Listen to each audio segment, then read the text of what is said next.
بسم اللہ الرحمن الرحیم۔ السلام علیکم محترم ناظرین و سامعین کرام۔ نعت خواں بننے میں زیادہ عزت ہے یا عالم دین بننے میں زیادہ عزت ہے، یہ آج ہماری ویڈیو کا موضوع ہے۔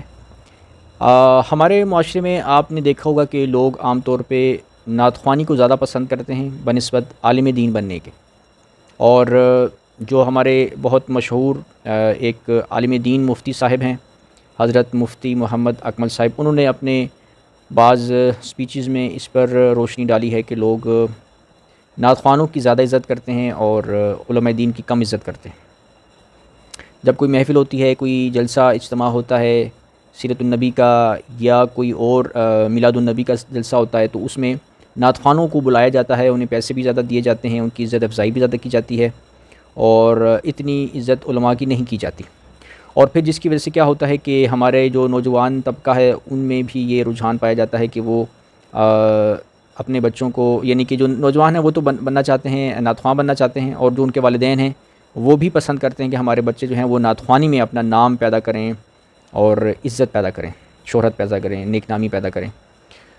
تو حضرت مفتی محمد اکمل صاحب جو ہیں وہ انہوں نے اپنی اسپیچ میں یہ بات بیان کی ہوئی ہے کہ یہ بات اچھی نہیں ہے۔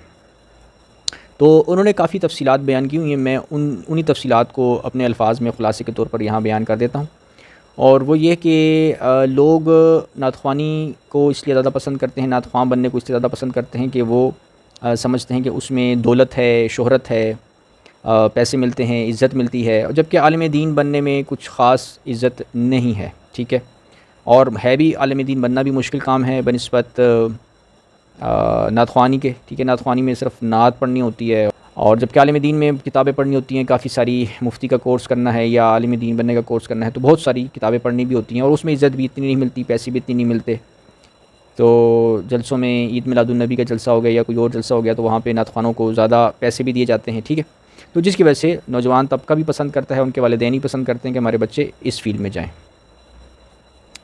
تو جس کی وجہ سے مفتی اکمل صاحب نے اس پہ بھی کافی روشنی ڈالی ہے، اور جس کا خلاصہ یہ ہے کہ وہ جو لوگ ہوتے ہیں اس طرح کی باتیں کرتے ہیں، وہ اصل میں نعت خوانی کو، یا یہ کہنا چاہیے دین کو انہوں نے صحیح سمجھا نہیں ہوتا، اور وہ دین کو دنیا کے پروفیشن کی طرح سمجھ رہے ہوتے ہیں۔ جس طرح دنیا انسان حاصل کرتا ہے، انسان دنیا کے علم حاصل کرتا ہے تاکہ وہ اسے نوکری ملے، دولت ملے، عزت ملے، شہرت ملے معاشرے میں، ٹھیک ہے نا۔ تو وہ سمجھ رہے ہوتے ہیں کہ ہم نے دین کا بھی کوئی پروفیشن اسی لیے اختیار کرنا ہے کہ اس میں بھی ہمیں دولت ملے، عزت ملے، شہرت ملے۔ حالانکہ دین کا مقصد یہ نہیں ہے کہ دین کے ذریعے دولت ملے، شہرت ملے، عزت ملے، ٹھیک ہے۔ کیونکہ اصل عزت تو اللہ تعالیٰ کی جناب میں ہوتی ہے، ٹھیک ہے۔ دنیا میں بہت سارے آپ دیکھ لیں، ہالی ووڈ، بالی ووڈ، جن کے لاکھوں کروڑوں سبسکرائبرز ہیں، فالوورز ہیں، ان کی بڑی عزت ہے، لیکن وہ عزت اللہ تعالیٰ کی عطا کردہ تو نہیں ہے۔ وہ تو اللہ تعالیٰ تو ان کو عزت کی نگاہ سے نہیں دیکھتا کہ جو غیر اسلامی کام کریں، ٹھیک ہے نا، فلمیں، ڈرامے، گانے باجے، حرام کام کریں، تو ایسے کام اللہ کی نظر میں عزت والے نہیں ہوتے، لیکن دنیا والے ان کو عزت دیتے ہیں۔ تو اس لیے معلوم یہ ہوا کہ جو عزت ہے نا وہ اصل میں اللہ کی جناب میں، اللہ کے حضور میں ہوتی ہے، اور اس کا پتہ بھی آخرت میں پتہ چلتا ہے، ٹھیک ہے نا۔ دنیا کی عزت سے پتہ نہیں چلتا، یعنی یہ ٹھیک ہے، اللہ تعالیٰ دنیا میں بھی عزت دیتا ہے بعض نیک لوگوں کو، لیکن یہ کہنا کہ جس بندے کو عزت مل گئی دنیا میں بس اسے اللہ نے عزت دے دی، یہ چیز درست نہیں ہے۔ جیسے کہ میں نے بتایا، بہت سارے گناہ گار اور برے کام کرنے والے، برے افعال کرنے والے لوگ جو ہوتے ہیں انہیں بھی دنیا میں عزت ملتی ہے، لوگ انہیں پسند کرتے ہیں۔ تو یہ ہے کہ اب لوگ دین کے پروفیشن کو دنیا کے پروفیشن کی طرح لیتے ہیں کہ دنیا میں ہمیں دولت ملتی ہے، ڈاکٹر بننے سے، انجینئر بننے سے، سائنٹسٹ بننے سے، کچھ بھی دنیا کا کام کرنے سے، اور عزت ملتی ہے، تو دین میں بھی ہمیں وہ پروفیشن اختیار کرنا چاہیے جہاں پہ یہ دو چیزیں ہمیں ملیں۔ تو نعت خوانی میں انہیں دولت بھی مل رہی ہوتی ہے، عزت شہرت بھی مل رہی ہوتی ہے، نیک نامی بھی ہو رہی ہوتی ہے، تو وہ وہ سمجھتے چلو جی اس کو ہم اختیار کر لیتے ہیں۔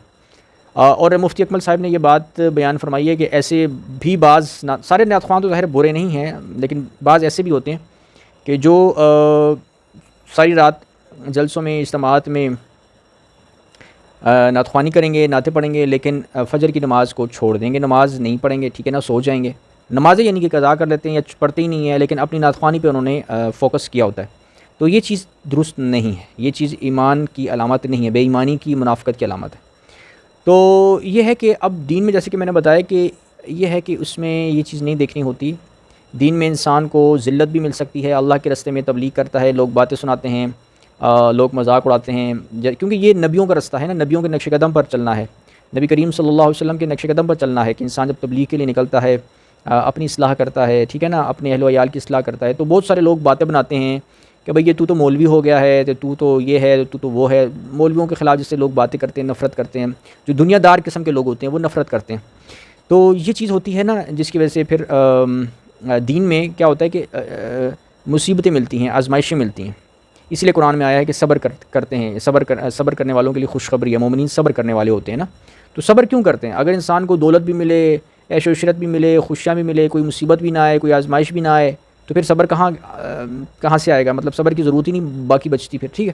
تو صبر کی ضرورت تب ہوتی ہے کہ جب انسان پر مصیبت آئے، آزمائش آئے، تکلیف آئے، ابتلا آئیں، تب صبر کا جو ہے نا موقع ہوتا ہے۔ اس لیے اللہ فرماتا ہے کہ جو صبر کرتے ہیں وہ بشر الصابرین۔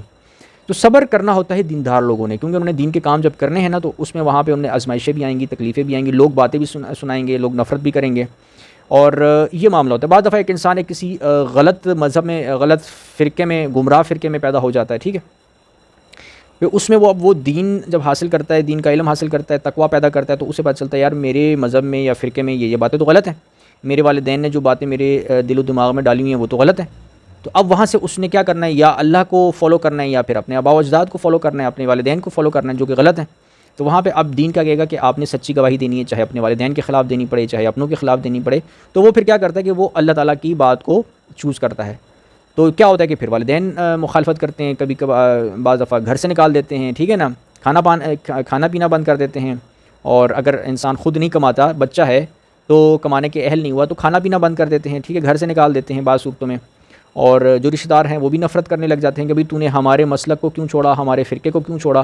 تو یہ تکالیف آتی ہیں دین میں۔ تو دین اس چیز کا نام ہے کہ دین جو ہے نا، کیونکہ جس طرح صحابہ کرام پر تکلیفیں آئیں تو تکلیفوں کا دروازہ بند نہیں ہوا، یہ ہر زمانے میں مختلف قسم کی ہوتی رہتی ہیں، آتی رہتی ہیں۔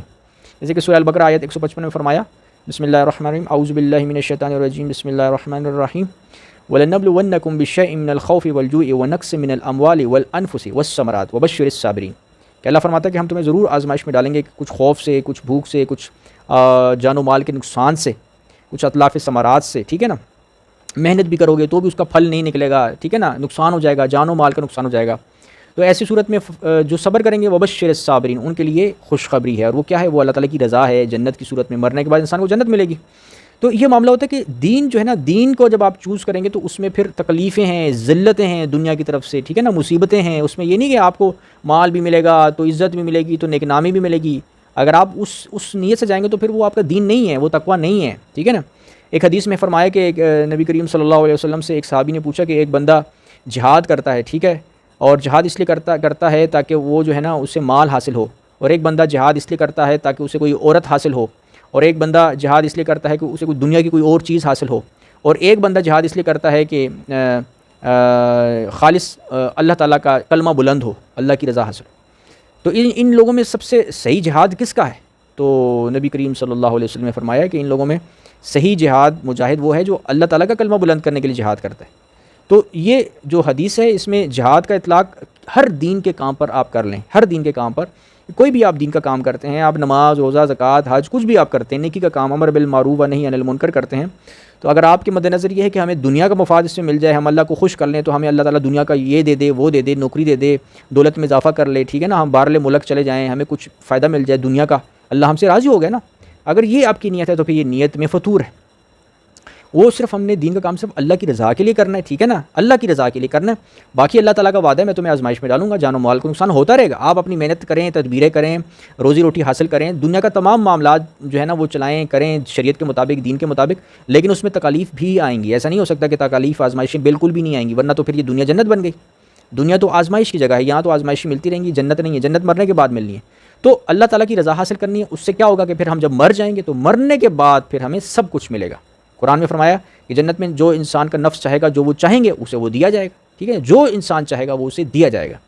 تو وہاں پہ پھر اللہ کی رضا بھی مل گئی، جنت بھی مل گئی، وہاں پہ جو ہم چاہیں گے وہ ملے گا۔ اس دنیا میں یہ نہیں ہے کہ جو چاہیں گے وہ ملے گا، اس دنیا میں صبر کرنا ہے، ٹھیک ہے نا، مانگو بے شک اللہ تعالیٰ سے جائز چیزیں مانگو، فی الدنیا حسنہ ربنا آتنا فی الدنیا حسنہ وفی الآخرہ حسنہ، کہ ہم دنیا کے حسنات بھی مانگتے ہیں، آخرت کے حسنات بھی، لیکن دنیا کے حسنات جو جائز ہیں، جو ناجائز چیزیں ہم نہیں مانگ سکتے اللہ تعالیٰ سے، اور جب جائز بھی مانگیں گے تو اس میں بھی پھر اللہ تعالیٰ نے کیا فرمایا، میں تکلیفیں بھی دوں گا، جان و مال کا نقصان بھی ہوگا۔ تو جان و مال کا نقصان بھی دنیا کی حسنہ ہے، کیونکہ وہ جب ہمیں ملے گا تو ہمیں صبر کی پھر موقع ملے گا، ہم صبر کریں گے، ہمارا درجہ بلند ہوگا، ہمیں آزمائش کا پتہ چلے گا، اللہ تعالیٰ کی راہ میں ہمیں صبر کرنا آئے گا، ٹھیک ہے نا. ہم اللہ کی رضا چاہتے ہیں نہیں چاہتے، وہ ہمارا ٹیسٹ ثابت ہو جائے گا نا. اللہ تعالیٰ تو جانتے ہیں، لیکن اللہ تعالیٰ ہم پر بھی ثابت کر دے گا کہ ہم واقعی اللہ تعالیٰ کے مخلص ہیں یا ایم ہی صرف ہم زبانی کلامی بول رہے ہیں کہ ہم اللہ سے مخلص ہیں.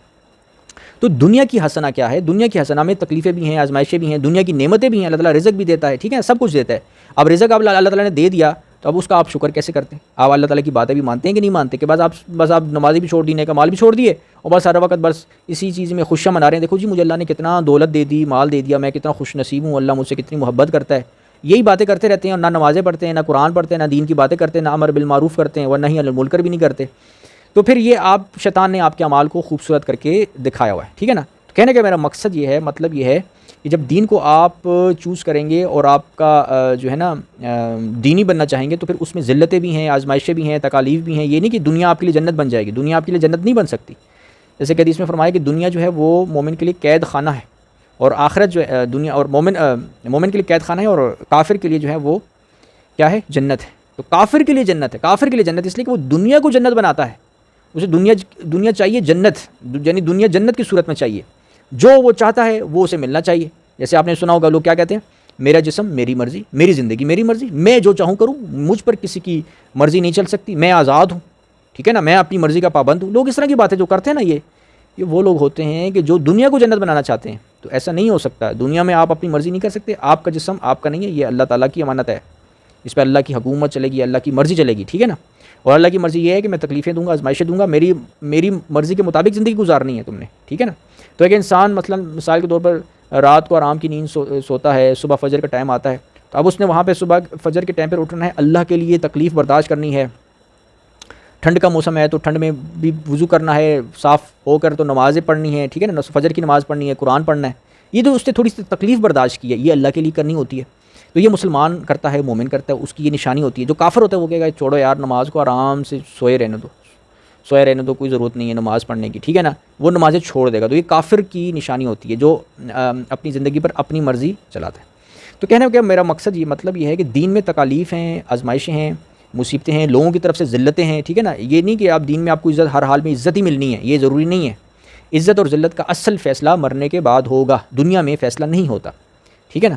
اور اسی طرح دولت ہے، تو دولت کے لیے جیسے کہ اللہ تعالیٰ نے دولت کے دروازے تو کافروں کے لیے، مشرکوں کے لیے، بدعملوں کے لیے، سب کے لیے کھلے چھوڑے ہیں. کسی کو زیادہ ملتا ہے، کسی کو کم ملتا ہے، ٹھیک ہے نا. اللہ تعالیٰ رزق کافروں کو بھی دیتا ہے، ہندوؤں کو بھی دیتا ہے، سب کو دیتا ہے. تو اس میں یہ ہے کہ آپ اپنی محنت کریں، کوشش کریں، جتنی آپ کو دولت حاصل ملتی ہے اللہ تعالیٰ کی طرف سے، رزق حاصل ہوتا ہے، آپ اللہ کا شکر کر کے کھائیں پئیں.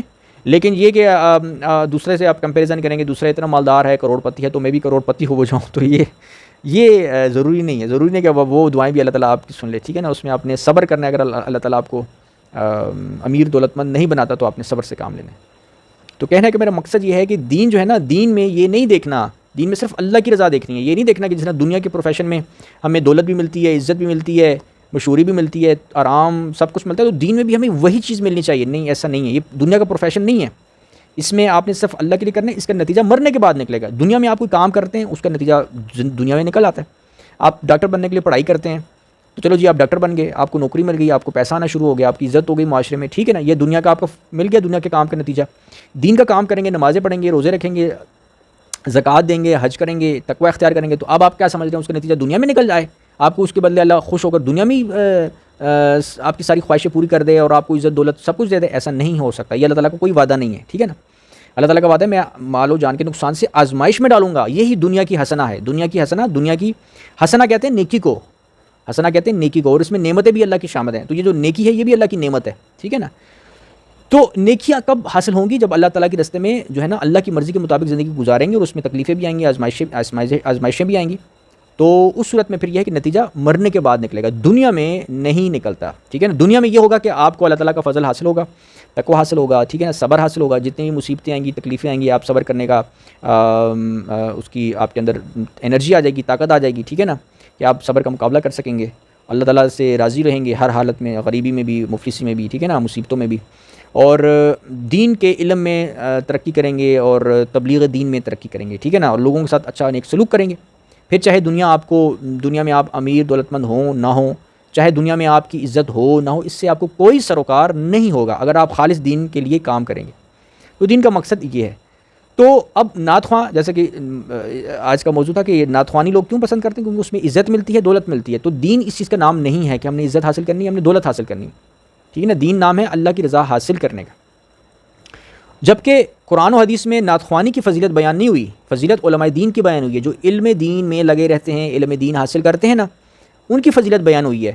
اور سب سے بہترین انسان وہ ہوتا ہے کہ جو لوگوں کو اللہ کی طرف بلاتا ہے. تو اللہ کی طرف بلانے کے لیے ضروری ہے کہ پہلے آپ اللہ کا علم بھی حاصل کریں، قرآن پڑھیں، قرآن پر غور و تدبر کریں، تفکر کریں، ٹھیک ہے نا، غور و فکر کریں، اور دین کا علم حاصل کریں، پھر لوگوں کو بھی بتائیں. ٹھیک ہے نا. اس طریقے سے ایسے بندے کو اللہ تعالیٰ جو ہے فرماتا ہے کہ وہ بہترین انسان ہے.